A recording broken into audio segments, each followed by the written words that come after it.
क्या होता है जब कोई इंसान खुद को भगवान ही समझ बैठे? मतलब जब विज्ञान और जुनून के बीच की जो पतली सी लकीर है वो पूरी तरह से मिट जाए। तो आज हम एक ऐसे ही ब्रिलियंट सर्जन समीर की कहानी देखने वाले हैं। एक ऐसा सर्जन जिसका मौत को जीतने का सपना उसे एक ऐसे भयानक ख्वाब में खींचकर ले जाता है जिसकी उसने कभी कल्पना भी नहीं की होगी। देखो, मैं भी तो मरकर ही जिंदा हुआ हूं। सोचिए, ये शब्द समीर के हैं, वही समीर जिसके हाथों में लोगों की जिंदगियां महफूज थी। ये एक ऐसी लाइन है जो सच में रोंगटे खड़े कर देती है ना? और सोचने पर मजबूर भी करती है कि आखिर आखिर उसके साथ हुआ क्या होगा कि वो इस भयानक सच को इतने आराम से, इतने सुकून से कह पा रहा है। तो चलिए शुरुआत करते हैं एक सर्जन के डार्क हॉबी से। एक ब्रिलियंट दिमाग जिसमें एक बहुत बड़ी कमी थी। तो समीर शहर का सबसे काबिल सर्जन था। मतलब लोग उसे मसीहा मानते थे क्योंकि उसके हाथों में जिंदगियां बचती थीं। लेकिन बंद दरवाजों के पीछे वही हाथ मौत के साथ एक बहुत ही खतरनाक खेल खेल रहे थे। उसका एक ही जुनून था, मौत को हराना। और इस जुनून के लिए वो किसी भी हद तक जा सकता था, यहां तक कि मुर्दों को फिर से जिंदा करने की कोशिश तक।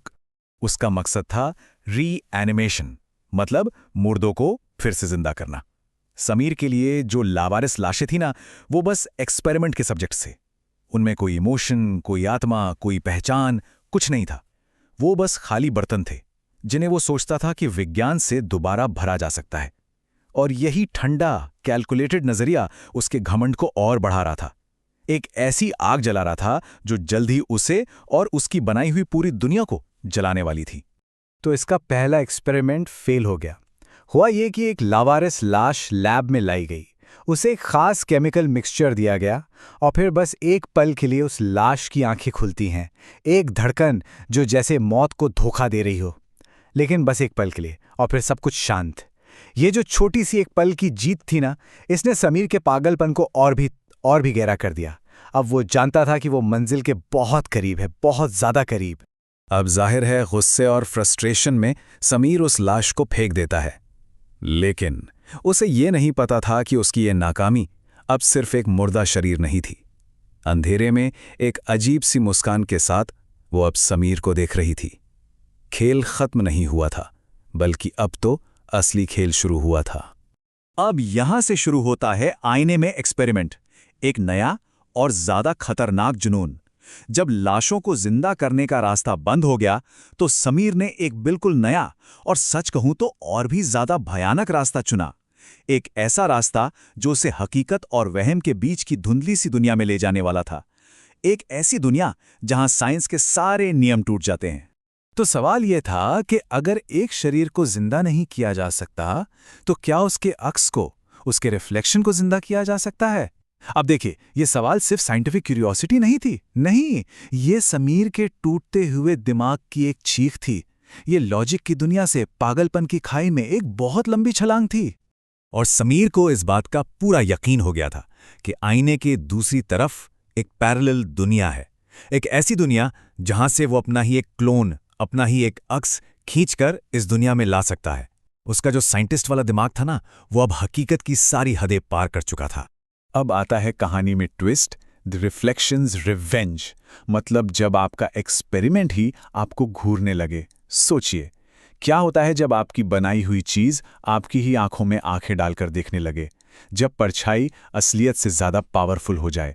अब कहानी उस मोड़ पर आ गई है जहां शिकारी खुद शिकार बनने वाला है और उसका बनाया हुआ आईना वही उसका कैद खाना बनने वाला है। और फिर एक दिन ऐसा हो ही गया।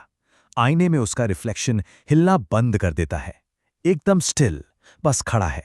उसके हाथ खून से सने हैं और उसकी आंखें समीर को घूर रही हैं, एक ठंडी बेजान नफरत के साथ। ये पल समीर की सबसे बड़ी जीत का था और साथ ही उसकी सबसे भयानक हार की शुरुआत का भी। तो अब दुनिया में दो समीर थे। एक तरफ था असली समीर जो अपना कंट्रोल खो रहा था, डर रहा था और अपने ही काम में फंस चुका था। और दूसरी तरफ था आईने वाला समीर जो पावर हासिल कर रहा था और ज्यादा खतरनाक होता जा रहा था। वो एक ऐसी शक्ति बन चुका था जो सिर्फ तड़पाना जानती थी। तुम भीड़ में भी मेरे साथ अकेले होगे, ये सिर्फ शब्द नहीं थे, ये एक वादा था। उसके रिफ्लेक्शन का एक वादा, एक अंतहीन दिमागी टॉर्चर का वादा जो अब समीर की जिंदगी का हिस्सा बनने वाला था, उसका अक्स अब उसका सबसे बड़ा दुश्मन था। एक ऐसा साया जो कभी उसका पीछा नहीं छोड़ने वाला था। अब बात आती है ब्रेकिंग द रॉन्ग रियलिटी की, एक हताश कोशिश जिसका नतीजा बहुत चौंकाने वाला था। देखिए, जब डर हद से ज्यादा बढ़ जाता है ना, तो इंसान कुछ भी कर सकता है। तो अब कहानी उस पॉइंट पर है जहां समीर अपने बनाए इस राक्षस को खत्म करने के लिए अपनी पूरी ताकत लगा देता है। लेकिन सवाल यह है कि क्या वो गलत दुश्मन से लड़ रहा है? उसके हाथ में एक भारी हथौड़ा उठता है। आंखों में गुस्सा, डर, हताशा सब कुछ है। बस एक ही झटके में वो उस आईने को तोड़ने वाला है जो उसकी सारी मुसीबतों की जड़ बन चुका है। वो अपनी बनाई हुई इस भयानक हकीकत को मिटाने के लिए पूरी तरह तैयार है। और आईना हजारों टुकड़ों में टूटकर बिखर जाता है। एक पल के लिए सुकून, खामोशी। समीर को लगता है बस आजादी मिल गई, राक्षस मर चुका है। लेकिन कभी-कभी जीत का जो एहसास होता है ना, वही सबसे बड़ा धोखा होता है। तो आईना तो टूट गया, लेकिन असली सवाल यह है कि असल में कौन टूटा है। तभी उसे एक तेज दर्द महसूस होता है। वो देखता है कि कांच के वो नुकीले टुकड़े उसके अपने शरीर में घुस रहे हैं। आईने पर जो हर घाव था, हर दरार थी, अब उसके जिस्म पर उभर रही है। मतलब उसने आईने को नहीं, उसने खुद को तोड़ा था। अब आता है फाइनल भयानक सच। समीर अब अपनी ही बनाई हुई चीज का कैदी है। आईना टूट चुका है, परछाई आजाद है, और अब समीर के लिए एक नया और भी ज्यादा भयानक खेल शुरू होने वाला है। एक ऐसा खेल जहां नियम कोई और बना रहा है और वो सिर्फ एक मोहरा है। टूटे हुए कांच के बीच से उसकी परछाई बाहर निकलती है। उसे एक भी खरोच नहीं आई है और वो कहती है, तुमने मुझे खत्म नहीं किया, तुमने मुझे आजाद कर दिया है। ये सिर्फ एक लाइन नहीं थी, ये समीर की हार का ऐलान था। तो अब जरा इस लैब के हॉरर को देखिए। असली समीर अब अंदर फंसा हुआ है। जहां पहले आईना था, वहां अब एक ट्रांसपेरेंट दीवार है। दीवार के उस पार उसका क्लोन एक साफ सुथरे सफेद कोट में खड़ा है, आजाद। और समीर अंदर कैद है। किसके साथ? अपनी ही बनाई हुई उन भयानक जिंदा नाकामियों के साथ। अब उसकी सजा, जिसे कह सकते हैं the agony of the mirror, मौत से भी बदतर सजा।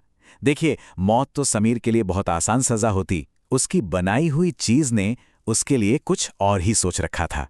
एक ऐसी सजा जो मौत से भी ज्यादा दर्दनाक थी। एक ऐसा इंसाफ जो उसी की बनाई दुनिया के नियमों के हिसाब से था। और ये था उसका ट्रांसफॉर्मेशन। धीरे धीरे समीर का शरीर बदलने लगता है। उसकी स्किन चांदी जैसी रिफ्लेक्टिव बन जाती है। उसका चेहरा बिल्कुल फ्लैट हो जाता है, सारे फीचर्स गायब। उसकी आवाज की जगह कांच टूटने की दर्दनाक आवाज आने लगती है। और आखिर में वो एक जिंदा, महसूस करने वाला आईना बन जाता है। और यही है उसकी असली और आखिरी सजा। वो मर नहीं सकता, वो सिर्फ जिंदा रह सकता है और महसूस कर सकता है। क्या महसूस कर सकता है? बाहर की दुनिया में उसका आजाद क्लोन खुद को जो भी चोट पहुंचाता है, उसका एक एक दर्द समीर को महसूस होता है। वो अब हमेशा के लिए दर्द का एक जिंदा बर्तन बन चुका है, अपनी ही परछाई का गुलाम। तो आखिर में एक सवाल बचता है, ज्यादा भयानक क्या है? वो मॉन्स्टर जो हम बनाते हैं, या फिर उस मॉन्स्टर का अक्स जो हम खुद बन चुके हैं? समीर की कहानी हमें ये सोचने पर मजबूर करती है कि जब हम अपनी हदें पार करते हैं, तो क्या हम अपनी ही परछाई में छिपे राजों को भी आजाद कर देते हैं?